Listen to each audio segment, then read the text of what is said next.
So, welcome to the Pray Hard, Play Hard YouTube channel and podcast. I am your host, Yossi Loleon. I always wanted to say that. Again, the barbershop, I guess, is still not running. So me and Ilya are not doing the regular show. So we're going to do a little live right before Shabbos. Let's see. So, we're going to, it's going to be pretty short, but we're not going to skip any weeks, so let's see what we got over here.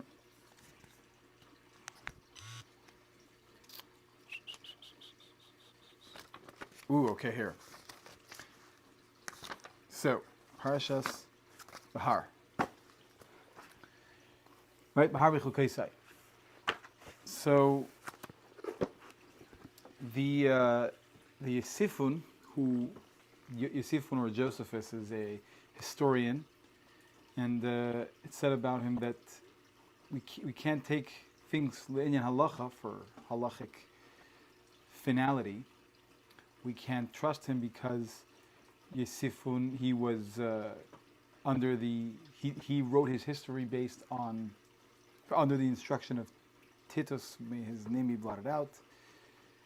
Was a very big Russia, and so therefore it's very, very probable that there was a lot of censorship, and therefore, it's not 100% accurate in all areas. But he says something very interesting, that during Shemitah,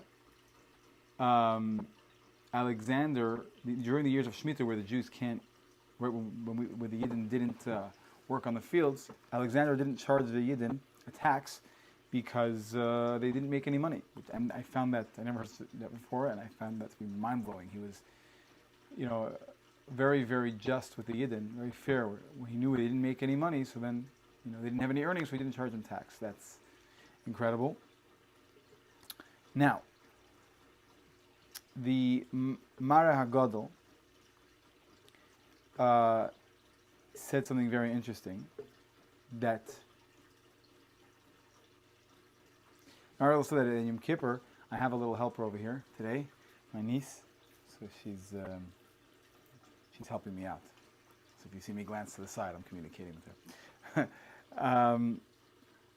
So Yom Kippur so Maragall says that in the year of Shemitah, Yom Kippur would also atone for averis between a person and his fellow. Because the way it works is actually also, those who learn Rambam, 3 Prakim also been talking about, right, tshuva, and that Yom Kippur can't atone for sins that you have done to another person, because between you and Hashem can forgive you, but Hashem can't forgive you for what you did to somebody else. That person has to forgive you. However, during Shemitah, this is a very, very big chiddush, because the nature of Shemitah is that a person has to forgive the loans that he gave to other people and forgive money that's owed to him from other people, and at Shemitah everything resets. So therefore, Midah Keneged Midah in that year. Now, be careful, please. Okay. So, during that year, because a person has to give of himself and forgive on his own, so therefore he also will be forgiven when it comes to matters between him and his friend, because also he's forgiving during Shemitah between matters that have to do between him and his fellow. I just found that to be very interesting. And something else was mentioned in Parshas it's mentioned in the Sefer that I always mention, Sefer Plois, Eitzer Plois HaTorah, that Yom Kippur, in the time of the Beis HaMikdash, also people didn't have to ask each other for forgiveness. Why? Not because they didn't have to get forgiveness, but because the karbanos that were offered would cause a closeness of the hearts automatically, and therefore people would forgive each other without them having to go and ask. So it was automatic because of the karbanos were brought that would cause a feeling of love between all the Jews. It also is an incredible thing, the karbanos themselves caused love between Jews. Now, also begs the question, if that's the case, how did the hatred between Jews, the story of Kamsa Bar Kamsa, that the Beis Hamikdash was destroyed, obviously I guess karbanis that are brought, the karbanis have to be brought in a way, in a time and in a way that it's accepted by Hashem. And I guess whatever it was that was undesirable at that time caused that it wasn't doing that. But anyway, now,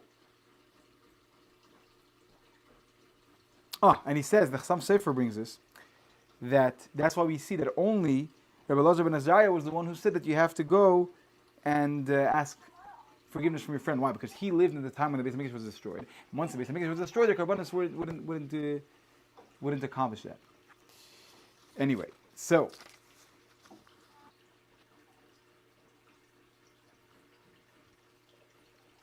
okay, guys, I need to end it this over here. I guess it's going to be extremely short. Just a few interesting facts about the parsha, and a personal experience. It brings a lot of bracha. So, learn Rambam, and good Shabbos. Sorry that this week was a bit of a mess. Until next time, Shabbos.